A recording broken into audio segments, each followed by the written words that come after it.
Alors, bonjour à tous, merci de vous être connectés pour le premier cours live de l'Atelier des Chefs. Alors, vous avez été plus de presque 3000 à vous inscrire. Je sais qu'il y a énormément de connectés et je suis sûr qu'il y en a encore qui vont nous rejoindre au fur et à mesure de ce cours. Nous avons réalisé ensemble, puisque le principe c'est que vous puissiez réaliser chez vous la recette en temps réel en même temps que moi, un petit fraisier avec une crème mascarpone parfumée au citron vert et au basilic. Alors avant cela, je voudrais juste remercier déjà notre sponsor, Krups, qui fait des superbes robots ménagers entre autres et qui nous équipe dans tous nos ateliers. C'est grâce à eux si ce premier cours, on peut le faire de manière gratuite. Et ensuite, si vous pouvez recevoir les images chez vous, c'est grâce aussi aux équipes de YouPro, qui sont les équipes techniques qui nous permettent de réaliser ce premier cours live de l'Atelier des Chefs. Alors ensuite, j'accueille Guillemette, qui est notre premier élève, on va dire réel élève, mais qui va nous servir à étalonner un peu le temps pour vous. C'est-à-dire que le fait de le faire avec Guillemette, c'est d'ailleurs plutôt Guillemette qui va le faire, c'est toi qui vas réaliser, et vous allez voir qu'on va vraiment réaliser cette recette en essayant de tenir dans la demi-heure. Alors Guillemette, tu viens de où? De Paris, je suis lycéenne dans le 8e. Lycéenne dans le 8e. Ouais. Et pourquoi avoir voulu postuler pour être la première personne physique et pas l'avoir suivi derrière ton ordinateur? Parce que j'adore cuisiner et je cuisine depuis très longtemps avec ma maman. D'accord. Et les recettes de dessert, ça c'est quelque chose qui te plaît bien, pas de souci? Oui. Bon, on va essayer de réaliser ensemble. Alors, on va commencer par le biscuit. Cette recette se compose d'un biscuit, qu'on va devoir mettre à cuire, et puis d'une petite crème avec les fraises. Alors, quelques petites précisions. La première, normalement, vous avez préparé vos ingrédients chez vous. Ça, j'espère que vous l'avez fait. Sinon, essayez vite de rattraper un tout petit peu. Mais on va se laisser quelques petits temps de pause. La deuxième chose, votre four préchauffé. Sinon, c'est pareil, on l'allume. 220 degrés, thermostat 7-8. Il faut un four assez chaud. Et enfin, s'il fait un peu chaud chez vous, le temps est un peu maussade dehors, je ne sais pas sur l'ensemble de la France ce que c'est, vous pensez à mettre tout de suite un bol au réfrigérateur, c'est ce qui nous servira à monter la crème fouettée tout à l'heure. Si vous avez des questions, continuez à poster toutes vos questions sur Facebook. Au fur et à mesure, je récupère les petites informations. Et puis, le fait de récupérer ces informations, ça me permet de parler un peu avec vous, de les expliquer, de prendre des temps de pause. Vous me dites si ça va trop vite, si votre biscuit vous paraît trop clair, trop pâle ou quoi que ce soit. Vous n'hésitez pas, vous mettez tout sur Facebook, sachant qu'à la fin, je resterai connecté un tout petit peu quand même pour continuer à vous répondre à toutes vos interrogations. L'idéal, c'est que vous soyez capable de faire votre dessert en temps réel et surtout de le déguster ce soir. Alors, on va commencer par le biscuit. Donc le biscuit, on va commencer par nos œufs. Alors nos œufs, on va faire ce qu'on appelle les clarifier. Alors les clarifier, c'est séparer les blancs des jaunes des coquilles. Donc un récipient pour les coquilles que l'on mettra ici, un pour les blancs et on récupérera juste 2 jaunes. Ça suffit pour cette recette. Alors quand on casse, on se souvient juste d'une chose. On évite de taper sur le récipient dans lequel on va ensuite utiliser les blancs ou les jaunes. Souvenez-vous d'où vient l'œuf. Il y a des choses plus propres quand même. Alors, tiens, je te laisse faire. Alors, c'est toi qui fais, hein, donc on y va. Donc, les coquilles, les blancs, les jaunes. D'accord.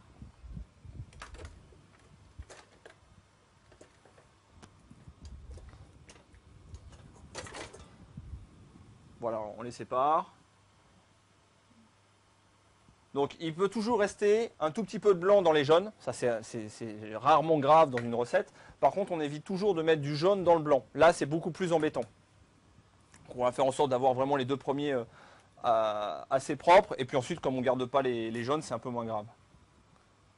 Alors un œuf, ça peut se peser aussi pour certaines recettes de pâtisserie, vous allez vous rendre compte qu'on parle en grammes de blanc d'œuf. Ce n'est pas des erreurs, hein, c'est juste que l'œuf est moyennement précis, on ne sait jamais exactement combien ça fait de grammes, il y en a des gros, des petits ou des moyens. Et donc si on veut avoir des recettes très précises en pâtisserie, comme on pèse le sucre, la farine et ainsi de suite, on peut à un moment donné aussi avoir besoin de peser les blancs d'œuf.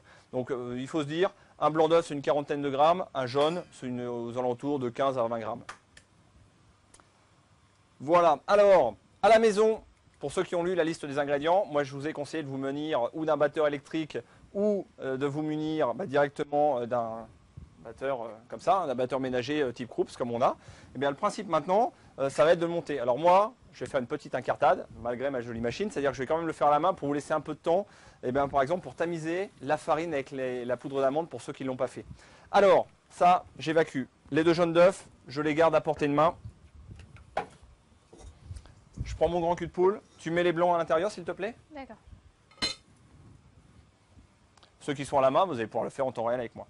Et pendant ce temps-là, tu vas tamiser la poudre d'amande avec la farine. J'ai mélangé les deux ensemble, hein. À la maison, vous pouvez faire la même chose aussi. Alors voilà, une petite assiette. Une feuille de papier sulfurisé. Alors c'est celle que vous avez préparée ou un tapis de cuisson en silicone, ça va très bien pour cuire le biscuit après. On met tout dedans et là on va tapoter sur le côté de la main, tac, et on va faire passer toute la farine avec la poudre d'amande. Allez, pendant ce temps-là, ça fait un peu les muscles. Samedi après-midi comme ça, j'ai pas eu le temps de faire mon sport, donc j'en profite un petit peu. Voilà, donc le principe de tamiser, c'est vraiment de faire en sorte d'aérer notre poudre pour qu'elle puisse s'incorporer le plus facilement possible dans nos blancs en neige.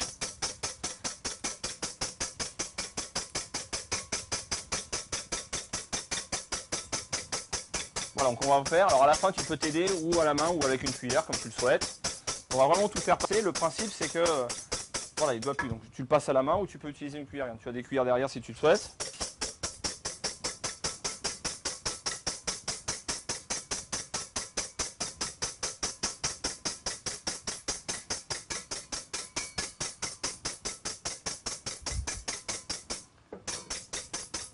Alors les blancs en neige, il va falloir obtenir des blancs en neige très fermes. Alors les blancs en neige, les stades, en général on dit qu'ils sont mousseux.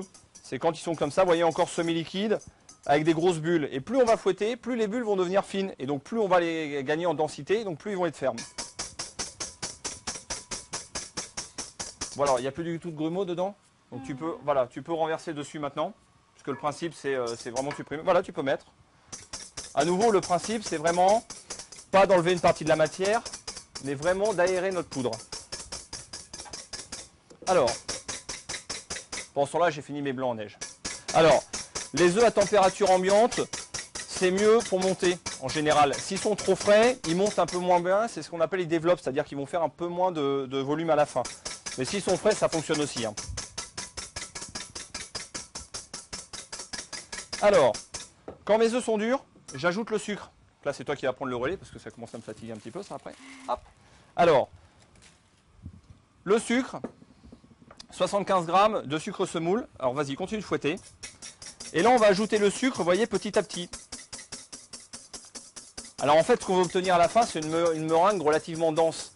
Alors, quand on va ajouter ce sucre au fur et à mesure, en fait, les cristaux de sucre vont venir couper nos petites billes, nos petites bulles, et on va gagner une meringue très très ferme.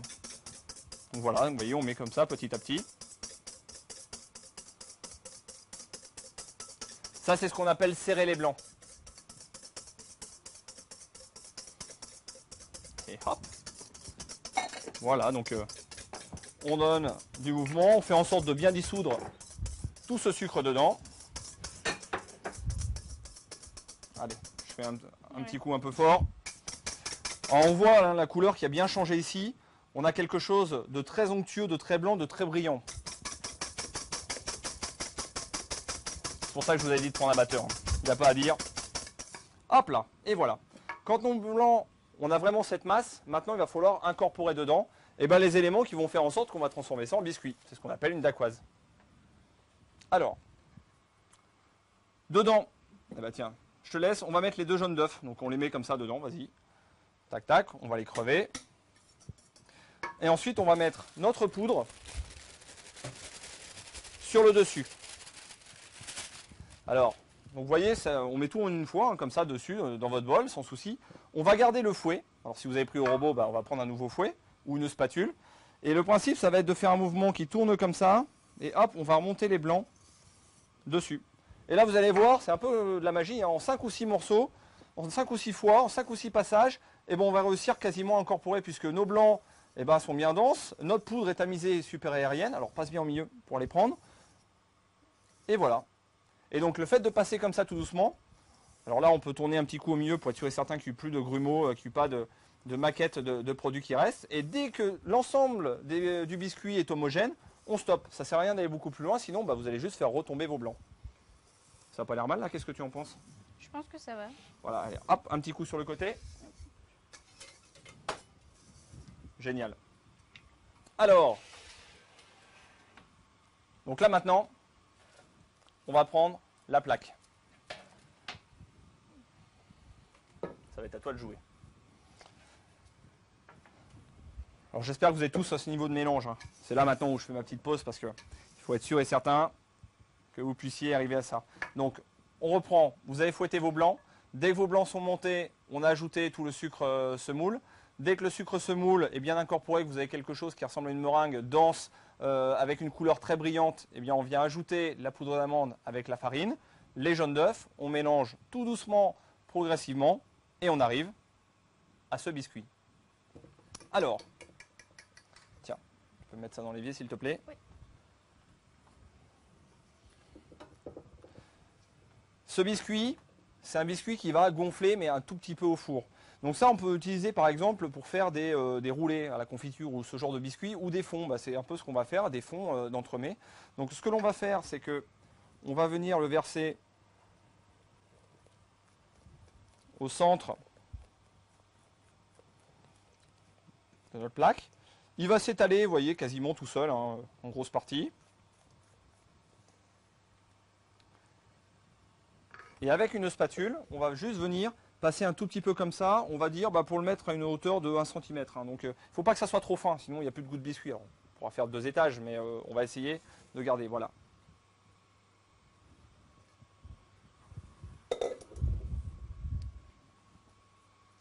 Voilà, donc attends, mets-le dans l'autre sens, comme ça tu seras plus à l'aise en étant vers toi.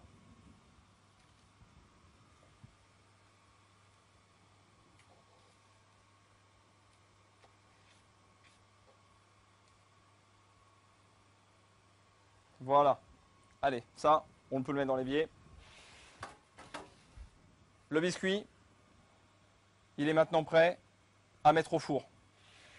Votre four est préchauffé, 220 degrés. Alors c'est là où c'est important d'avoir un four avec une température relativement haute.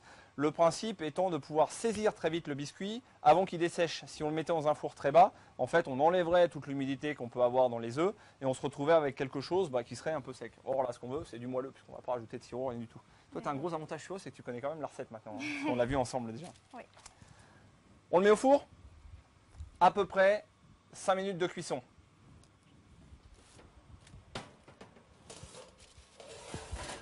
Vous allez voir que ce qui compte, c'est la couleur que l'on va avoir. Dès qu'on a une couleur bien dorée sur le dessus, c'est bon.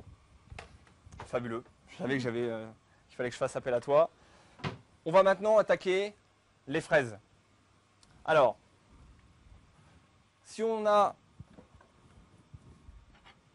la chance, a priori, on peut avoir des fraises à peu près correctes maintenant tout le temps. Alors j'ai une petite question là via Facebook. Si on n'a pas de poudre d'amande, poudre de noisette, poudre de noix de coco, poudre de pistache, n'importe quelle poudre de fruits fait l'affaire.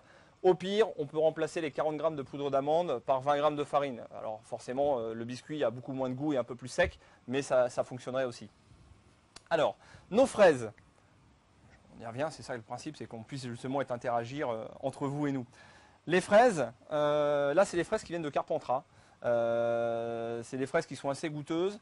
Le principe, c'est de se dire que vous allez avoir besoin de les laver ou pas. Alors le ou pas, en fait, c'est si elles viennent de votre jardin, que vous êtes sûr et certain de ne pas avoir de pesticides ou quoi que ce soit, c'est déjà une première chose. Et la deuxième chose, c'est le temps qu'il fait dehors. Si vous avez des fraises qui, je l'espère, sont de plein champ, normalement, s'il pleut, vous risquez d'avoir des petites éclaboussures et d'avoir de la terre tout autour. Et donc forcément, c'est pas très agréable les petits morceaux à la dégustation. Alors que si vous avez des fraises par un superbe soleil où il pleut pas du tout, a priori il n'y a pas de contact avec le sable, avec la terre, sur tout ce qui pousse, et ainsi de suite. Et donc on a des fraises relativement propres. Donc si vous devez les laver, comment tu laves les fraises toi ?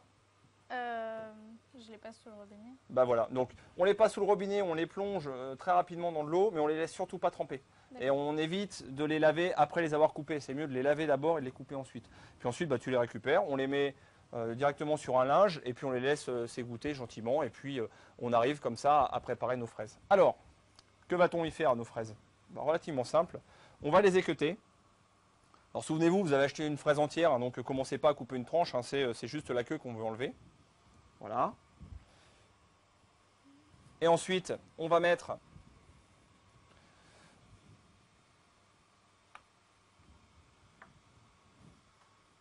nos demi, et nos demi, on va se les garder dans un petit moule pour l'instant.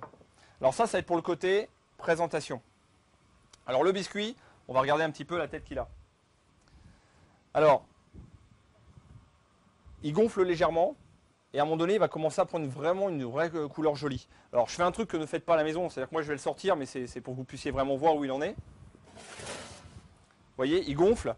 Et on voit qu'il commence sur les côtés à dorer légèrement. Et bien maintenant, on va le laisser vraiment dedans. Alors, le four, il faut qu'il soit à 220 degrés. Comme on a une cuisson très rapide, que ça soit chaleur tournante en haut, en bas ou quoi que ce soit, tant que ce n'est pas du grill, ça fonctionnera. Après, c'est vrai que si vous avez un four à chaleur tournante, vous allez avoir une cuisson beaucoup plus homogène sur l'ensemble du biscuit et une couleur beaucoup plus jolie. Alors, je laisse faire les fraises, parce que sinon, on va dire que je vais un peu trop vite. Alors, le biscuit, vous allez voir, on veut 4 portions à la fin et on n'a qu'une plaque de biscuit. Donc, il y a une raison à ça aussi, c'est que si on avait coulé les biscuits dans des moules ou quoi que ce soit, le problème c'est qu'un biscuit quand il cuit, il a tendance à rétracter un peu sur les bords. Et donc on n'aurait pas touché vraiment nos moules. Donc là on va pouvoir vraiment tailler dedans. Sachant qu'en général les parois de biscuits, on a très peu de mal à les faire disparaître. C'est très rare quand elles finissent à la poubelle. On leur trouve toujours une petite occupation. Alors nos fraises. J'ai pris un peu plus que 300 grammes moi. On va peut-être pas tout faire, on va faire les 2 tiers à peu près. D'accord. Alors justement au niveau du dressage de notre dessert, le principe, comme vous l'avez vu sur la photo qui était apparue juste avant la vidéo, on va faire dans des cercles en inox que l'on va pouvoir démouler après.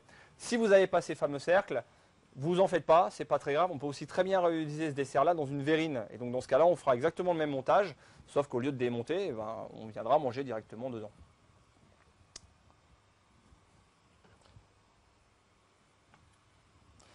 Alors, fraisier, par définition, c'est toujours avec des fraises. Par contre, on peut très bien prémixer d'autres fruits. On peut mettre un peu de framboise, un peu de cassis. Dans le 10e, tu n'as pas de jardin, toi? Pardon? Tu n'as pas de jardin, toi? Non.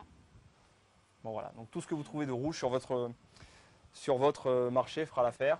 Puis, pour ceux qui ont un jardin, bah, vous faites les courses directement en allant tirer au fur et à mesure dans les arbres ou dans les arbustes.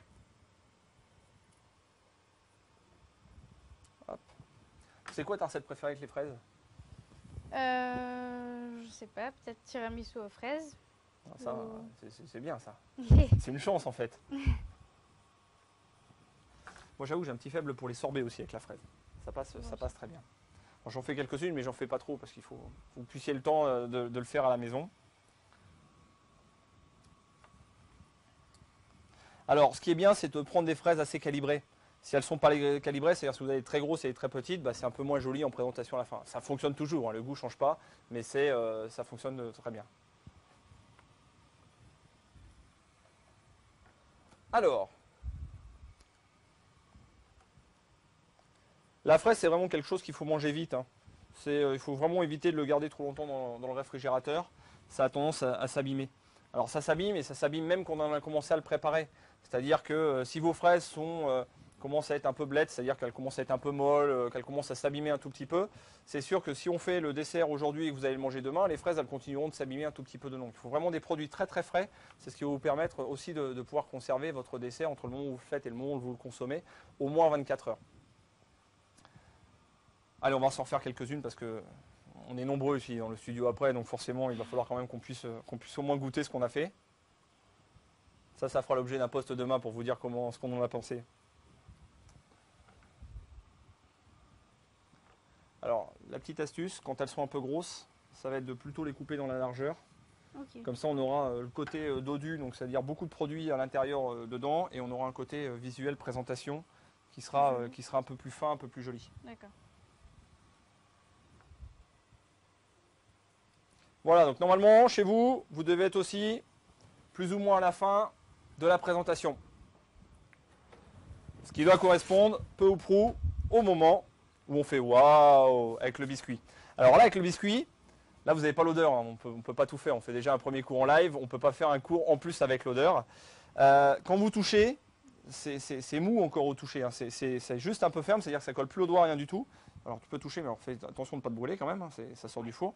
Voilà, ça c'est ce qu'il nous faut, on l'arrête là. Si on continue, et ben en fait le problème c'est qu'on va commencer à dessécher le biscuit, or nous on veut un biscuit moelleux.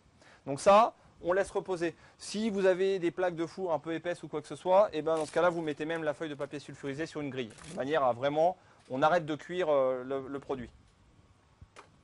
Hop, on va laisser comme ça derrière.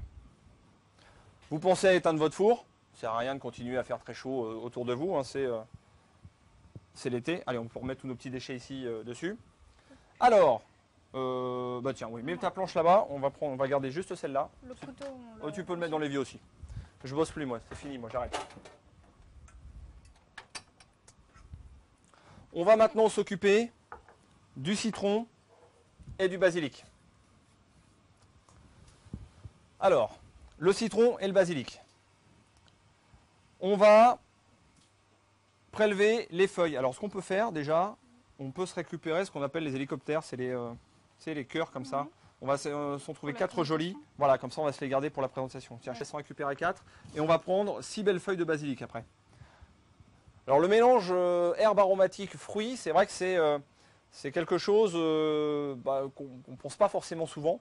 Tout ce qui est estragon, basilic, romarin, toutes ces herbes aromatiques qu'on identifie tout le temps quasiment avec du salé, fonctionnent aussi bien avec du sucré. Donc après c'est juste des histoires de mélange. Donc tout à l'heure on parlait aussi d'autres fruits. Avec les fraises, les fraises, de remplacer les fraises par des framboises ou d'autres fruits. On a oublié les cerises. En fruits rouges, ça fonctionne bien. Il n'y a qu'un seul petit problème avec les cerises, c'est que c'est difficile d'avoir quelque chose de bien net. Vous allez voir quand on va faire la présentation, parce que les couper en deux avec le noyau, c'est pas si évident. Mais par contre, en termes de goût, ça fonctionne. Vas-y, encore un. Alors ça, ce qu'on va faire même.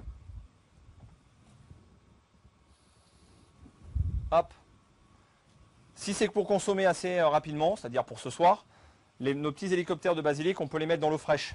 Si par contre c'est pour les consommer pour demain ou quoi que ce soit, évitez parce que l'eau va faire noircir le basilic. Donc au lieu de les garder bien verts, ça va faire l'effet inverse, ça va les brûler.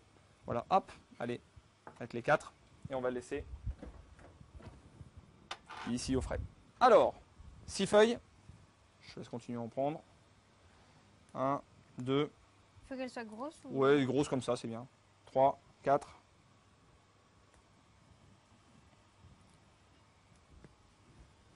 Voilà.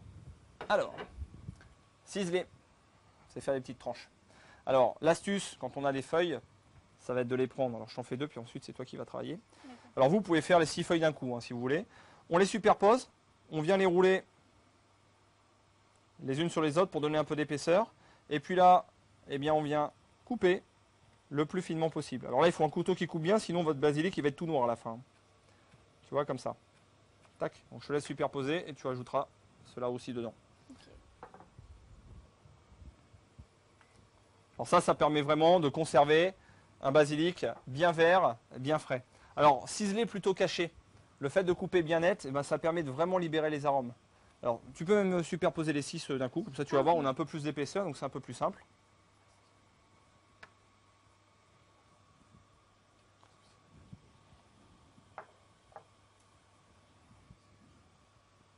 Voilà.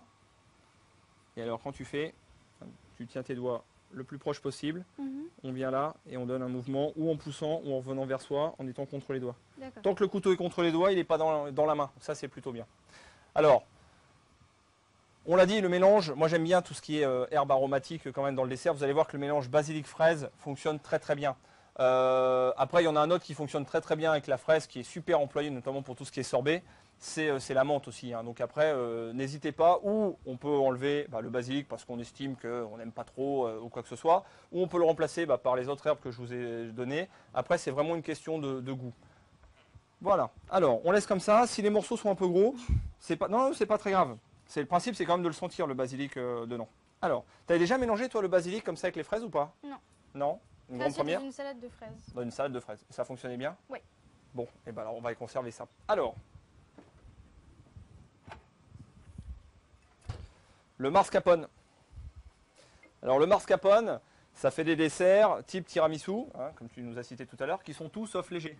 C'est léger pour un cuisinier, c'est-à-dire que c'est léger en termes de volume. Par contre, tu sais ce que c'est que le mascarpone ou pas? C'est un fromage? Ouais, alors c'est quasiment un fromage, en fait c'est une crème cuite. Et donc imaginez juste de ne prendre que le gras de la crème fraîche et vous obtenez du mascarpone. On va schématiser très vite, mais c'est un peu l'idée. Et donc c'est un fromage qui est très doux, très onctueux, avec une texture très très intéressante. Par contre, forcément, ce qui donne ça, c'est un peu le gras. Alors, le principe, c'est pour ça qu'on met plein de fraises avec. Hein, comme ça, on a un dessert qui reste vraiment très léger pour un cuisinier dans la foulée. On va mettre le basilic dedans déjà, s'il te plaît. Donc le mascarpone, évitez de trop le travailler parce qu'à un moment donné, bah, plus on va le travailler, plus il va se transformer en beurre et plus au mieux de perdre un côté vraiment onctueux, moelleux et tout, et bah, il va prendre un côté, il va faire un peu comme une masse. Donc c'est bien, on le travaille le strict minimum. Là-dedans, on va lui ajouter du citron. Alors citron vert, parce que c'est meilleur pour le goût, et plutôt un citron non traité. Le fait de prendre un citron non traité, ça va nous permettre d'éviter de récupérer tous les pesticides ou les petites pectines ou aussi la cire qu'il peut y avoir pour éviter qu'un agrume en fait s'abîme. En général, il pulvérise un peu de cire dessus. Donc s'il est traité, ok, bon, on pense juste à le laver avant, hein, on ne va pas non plus mourir dessus. D'un niveau goût, très honnêtement, le goût des pesticides, moi je les ai jamais trouvés. Hein, donc, mais voilà, mais c'est quand même mieux si on peut le trouver non traité. Pour le râper, pour le zester, on vient prendre et on vient frotter 2 fois et à chaque fois on va changer de côté. Ce qu'on veut, c'est ça, c'est l'odeur. Ouais, voilà, c'est vraiment ce côté très onctueux, très fin. Alors, on va continuer comme ça tout au fond. Alors, tu vois, pas du tout la peau blanche, hein, on prend vraiment que le vert. D'accord. Alors, pour ceux qui n'ont pas de râpe à la maison, on ne désespère pas. Vous prenez un économe, on vient prélever la peau de l'économe, la peau du citron pardon, à l'aide de l'économe et ensuite on va essayer de le hacher le plus fin possible. Alors c'est pas tout à fait pareil parce qu'avec les râpes on arrive vraiment à obtenir juste le haut, par contre c'est pas dramatique. Voilà, alors continue comme ça, donc on le griffe en fait plus, donc il faut appuyer un tout petit peu. Alors ce que tu peux faire, tiens regarde, voilà, comme ça tu t'embêtes moins. Alors ça c'est très important parce que tout à l'heure on mettra aussi le jus, sauf que le jus du citron c'est vraiment le côté acide, le jus de citron. Tandis que la peau, on a vraiment le côté acidulé. C'est vraiment le parfum qui est intéressant. Et le citron vert, bah parce que je trouve, voilà, j'ai une odeur un peu plus typée que le citron jaune. À défaut, le citron jaune, ça fonctionne bien quand même. Hein. Voilà. On fait attention surtout de ne pas passer les mains dedans. Donc là, normalement, vous avez tous sorti votre biscuit du four. Même si on avait qui l'ont mis un tout petit peu en retard ou quoi que ce soit, a priori, là, on a quand même passé le temps où on ne pouvait plus récupérer le biscuit. Donc là, normalement, tous vos biscuits doivent être sortis du four. Voilà, là, ça va être bien. Donc on tape un petit peu comme ça. On va le couper en deux et je vais te laisser presser le jus de citron. D'accord. Donc tu ne t'embêtes pas. Okay. Hop.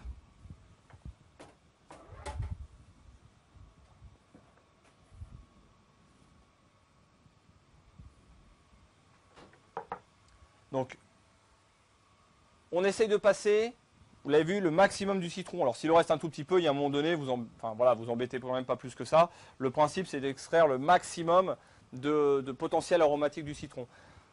Citron vert, pas de pépins. Vous embêtez pas avec la petite passoire ou quoi que ce soit, pas de pépins. Donc après, voilà, bon, on presse avec les doigts, ça reste quand même le meilleur ami de l'homme. Bah oui, c'est le plus simple. Voilà. Et là, on vient mettre dessus. On n'a toujours pas mélangé le fromage. Hein. Vous avez vu, il est resté comme ça pour l'instant. Tu confirmes? Oui. Allez, je te prends la peau. Merci. Merci. Ça sera pour toi après. Merci beaucoup. On récapitule. Le biscuit est cuit. J'ai mis tous mes arômes, c'est-à-dire mon jus de citron, la peau du citron, le basilic, dans le fromage. Il va me manquer maintenant la crème fouettée. Alors la crème fouettée, s'il fait un peu chaud chez vous, même s'il ne fait pas chaud, ça monte toujours un peu mieux. Tiens, je te le prends. Merci beaucoup. Ce qui est important, c'est d'avoir un grand bol à mis au réfrigérateur. Le principe, c'est que la crème, ça monte quand c'est froid. Crème liquide, pareil, ça c'est pour vous permettre de tous suivre et de tous revenir au même niveau que moi. Vous le mettez dans le robot et vous le surveillez. Pendant ce temps-là, ça vous permet de continuer après à faire votre petit mélange, à finir vos fraises ou quoi que ce soit. Là, ce qu'on va faire, c'est qu'on va le monter à la main. Alors, un bol froid, 15 centilitres de crème. Vous savez combien de millilitres, 15 centilitres? 150. 150, voilà. Attention, hein, pas d'erreur. Hein. Donc, si vous le mettez sur une balance, par exemple, ça fait 150 grammes. Pour le plus simple. Voilà. C'est toujours moi qui fouette? Oui, je veux bien. Bon, voilà. Vous remarquerez que je suis galant quand même. Hein. Alors, au départ, ça ne sert à rien d'aller vite. Si vous le mettez dans un robot au départ, on commence tout doucement. Ça, c'est juste pour protéger votre cuisine, hein, parce qu'ils ne sont pas mieux que nous ici. C'est-à-dire que si vous mettez trop fort, ça éclabousse vraiment de partout. Comme de toute manière, ça va épaissir, et après 1 ou 2 minutes, Vous allez voir, on commence à faire des bulles. Hein. Et bien dès qu'on commence à être un peu plus épais, un peu plus dense, forcément on éclabousse un peu moins. Et bien c'est là où on va commencer à mettre un peu plus fort. Alors, donc là vous allez pouvoir rattraper un tout petit peu votre temps, puisque il faut que le temps que moi je batte. Alors, vous allez voir que la crème monte relativement vite. Alors ce qu'il faut aussi faire, tu utilises de temps en temps de la crème fouettée ou pas pour mettre dans des mousses au chocolat ou dans des choses comme ça? Ça t'arrive de temps en temps aussi d'avoir l'impression qu'elles sont très grasses les mousses? Ouais. Alors, ça je vais vous donner la petite astuce. Le principe c'est de se dire que tant qu'on fouette, on va transformer de la crème et quand on fouette de la crème ça devient du beurre. Donc ça devient du beurre. Donc pour éviter d'avoir cette impression justement de gras qui est juste du beurre dans la crème, il faut juste la stopper avant qu'elle soit complètement ferme. C'est-à-dire que là on va quand même mélanger les deux après.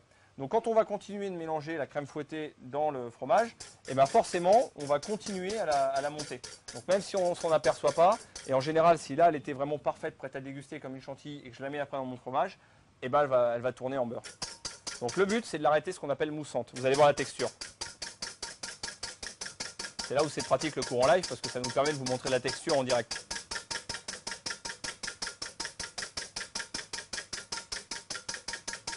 Alors évitez tout ce qui est crème légère. Malheureusement, la crème qui monte et qui donne des textures bien fermes, c'est forcément une crème avec un peu de matière grasse. Alors après le 35% c'est sur extrait sec, hein, donc c'est pas si gras que ça la crème. Voilà, là on voit, ça commence à épaissir. On a un peu la même texture que la crème épaisse. Donc on continue, mais pas trop.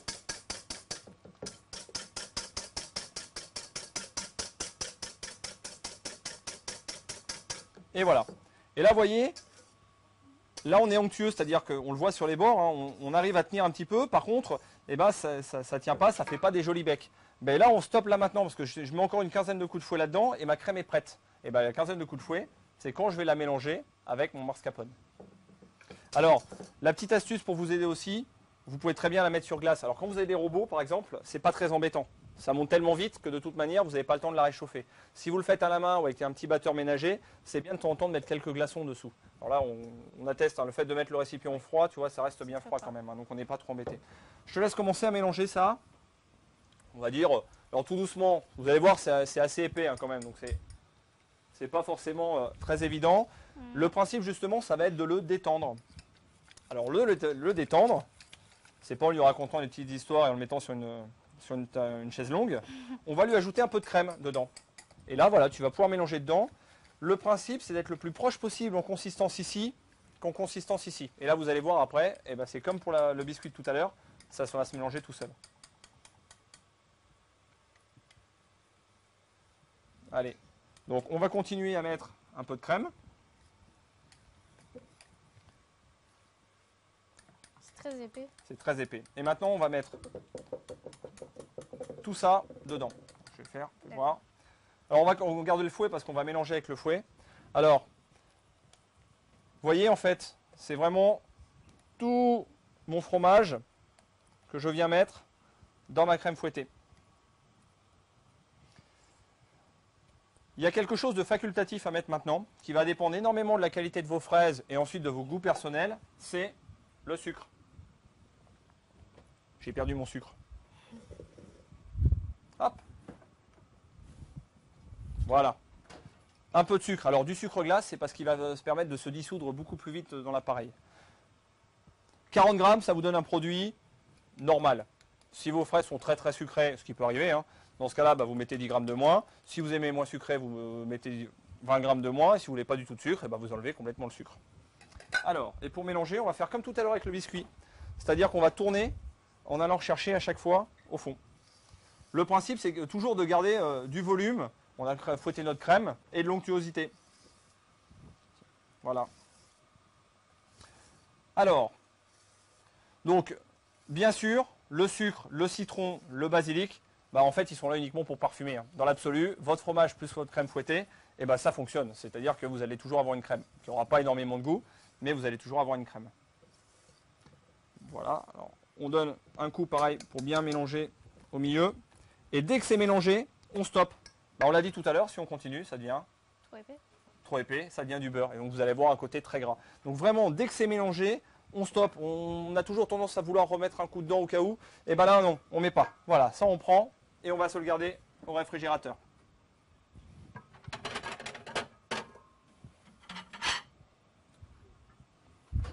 Et maintenant,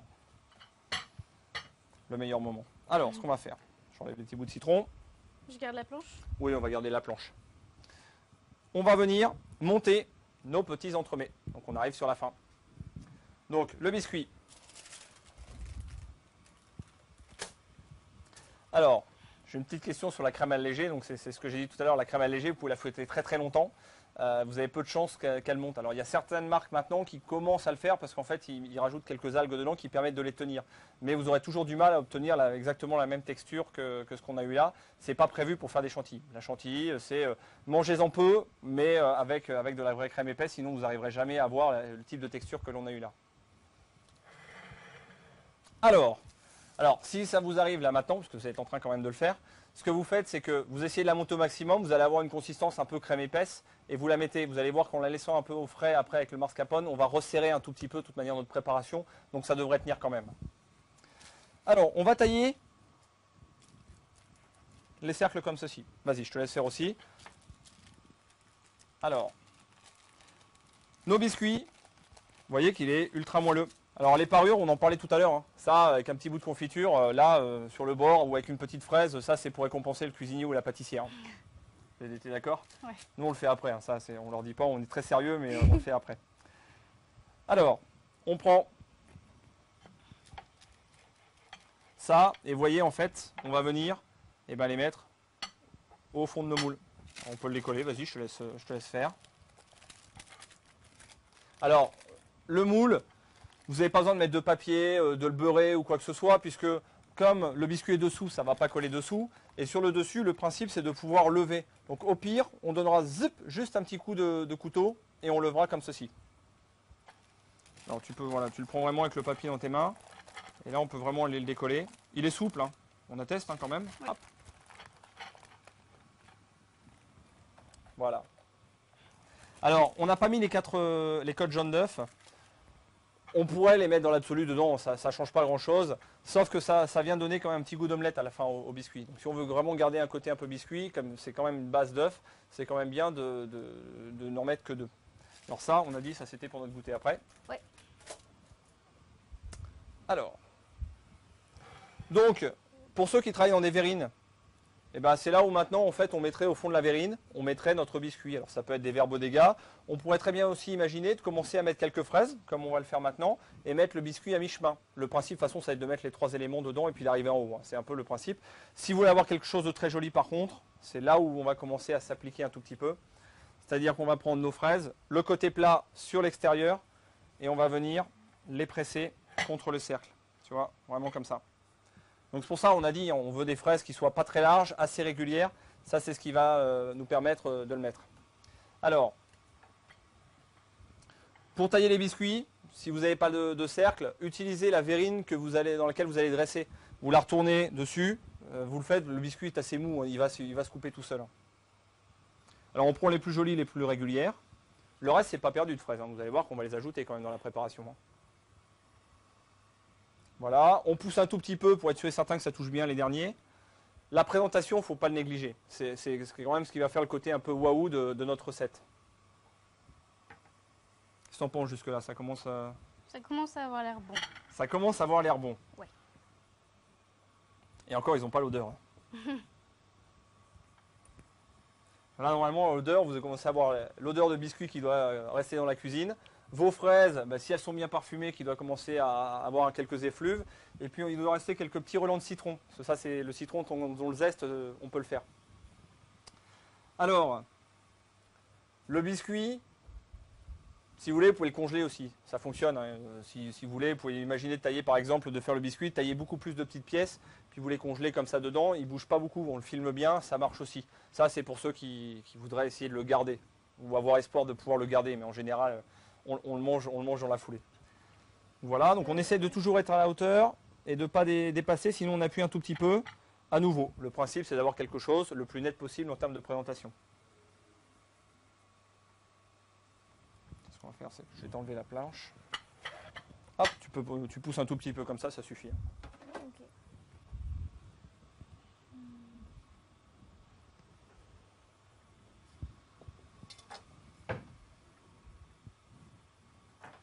Alors.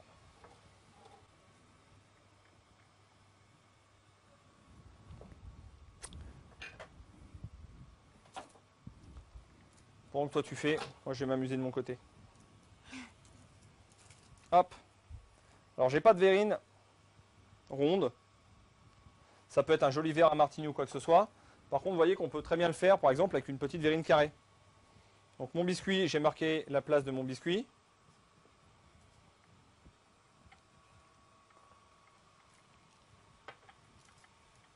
Alors, le biscuit est très très moelleux, parce qu'on vient de le faire et qu'on va le manger dans la foulée.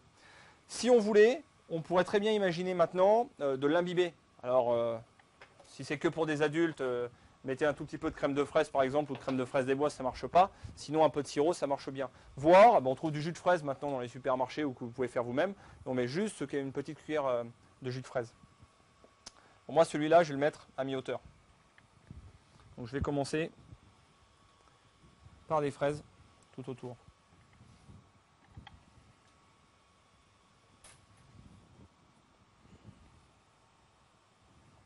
Hop. Rien ne vous empêche de faire des grands aussi après. Hein. Une fois qu'on a compris le principe. Alors, hop. Une fraise un tout petit peu plus grande.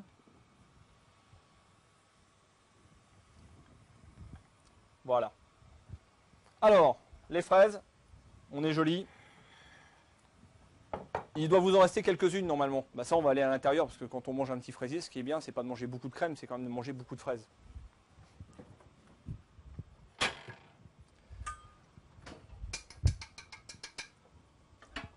On avait la crème. Alors, la crème, on va prendre la spatule. On n'en prend pas beaucoup au départ. Et là, on va déjà commencer par coller les fraises contre les bords. Donc, avec la spatule, avec une cuillère, ça marche aussi. On vient, tu vois, mettre, hop, de la crème ici sur les bords. Je fais le premier, ensuite tu vas faire les autres. Voilà. Le fait d'appuyer un tout petit peu comme ça, donc on le voit bien. Hein. Tu vois, on fait vraiment un cône inversé à l'intérieur. Ouais. Tiens, je te laisse faire. Et forcément, dans ce cône, on va pouvoir mettre ensuite encore quelques petits morceaux de fraises.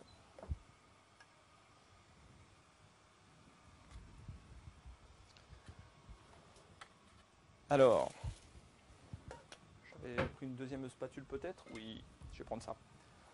Alors tu le prends à l'envers comme ça en remontant vers toi, si tu veux. Hop. Alors, vous voyez, en fait, on n'a pas besoin d'énormément de crème, puisque, alors après ça va dépendre aussi de la taille de vos verrines ou de vos cercles, mais le principe c'est quand même de pouvoir garnir avec le maximum de fruits.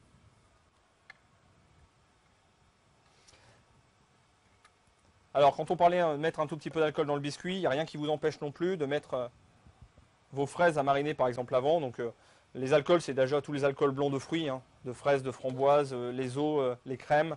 C'est vraiment ce qu'il y a de meilleur.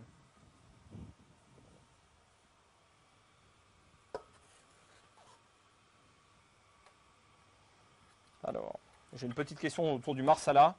Alors le marsala, pour le biscuit, ça pourrait fonctionner, puisque c'est un fort goût d'amande.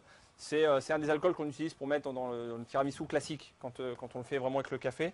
Après, c'est vraiment une question de goût, parce que c'est un goût vraiment typé d'amande, mais on peut très bien le mettre dessus. Mais alors, pas trop au contact des fraises, plutôt dans le biscuit, parce que comme on a déjà des amandes dans le biscuit, c'est ça qui fonctionnera bien.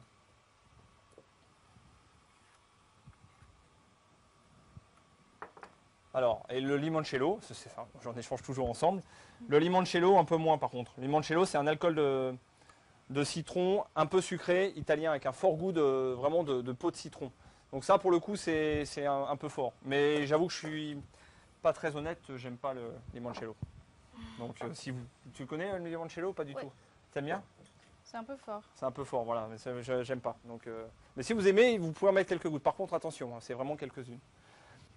Alors, de mon côté, vous voyez, moi j'ai attaqué, j'ai mis mes fraises aussi sur ma verrine, j'ai mis mon biscuit ici un peu au milieu pour pas l'avoir trop dans le fond parce que c'est pas évident sinon de manger le biscuit dans la verrine. Et ensuite, on va terminer en recouvrant avec un peu de crème. Alors,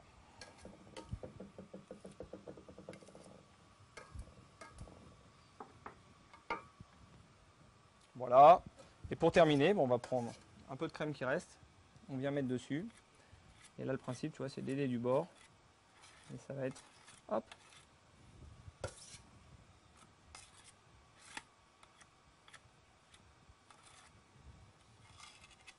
D'être bien net. D'accord. Je te laisse finir. Merci. Alors.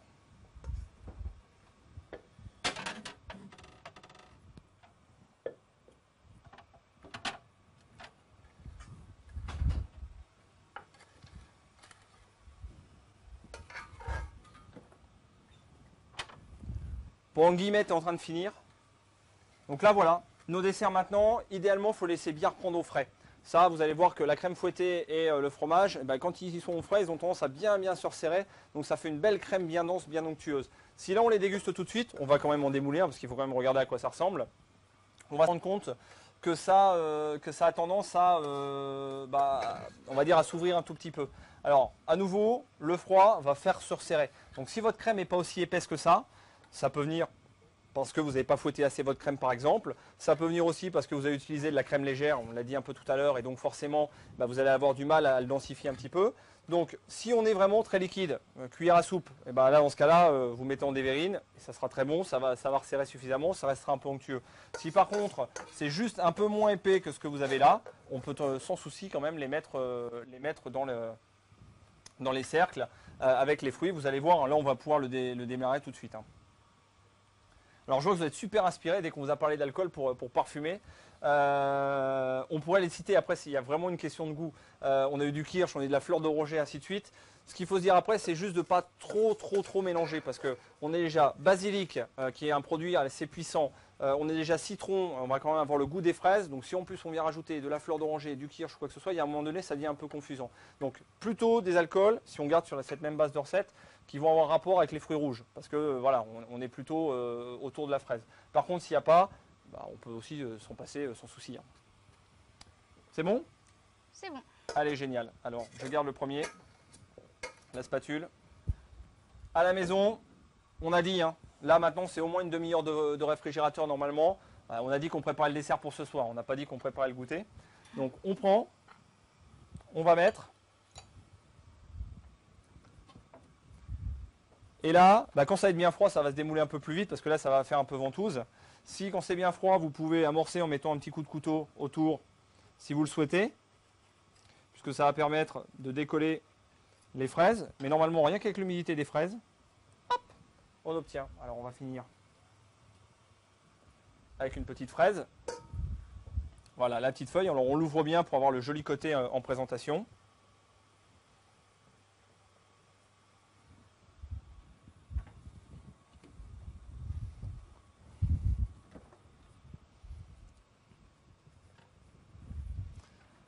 Hop, la verrine, il n'y a aucune raison pour qu'on ne vienne pas la décorer. Tiens, je te laisse, tu as l'air super bonne en décoration de basilic. Alors important, les herbes, on a toujours tendance à les jeter comme ça la dernière minute. Il faut bien les ouvrir comme tu l'as fait, là vraiment avoir un côté très luisant, très frais. C'est ça qui est intéressant dessus. Alors, qu'est-ce que tu en as pensé de cette recette avant de la déguster? C'est facile et ça a l'air bon. Bon, et ben voilà, donc on a réussi notre recette. J'espère que vous avez pu la suivre ensemble. J'espère aussi qu'on aura l'occasion de refaire plein de fois ce principe de cours en live qui nous plaît beaucoup. Ce qui est sûr, c'est que je suis sûr qu'il y a quelques personnes parmi vous qui sont peut-être un petit peu plus, on va dire, en retard sur mon timing. Et donc, je reste joignable sur Facebook. Rejoignez-nous sur notre page de l'atelier pour vous répondre et continuer à être encore avec vous, au moins jusqu'à ce que vous ayez tous fini cette recette. Ça serait vraiment dommage que vous ne puissiez pas aller au bout sans nous. Guillemette, merci beaucoup. Merci. Et puis, toi, tu vas avoir l'honneur de déguster en vrai. Et puis, à très bientôt. À très bientôt. Au revoir à tous.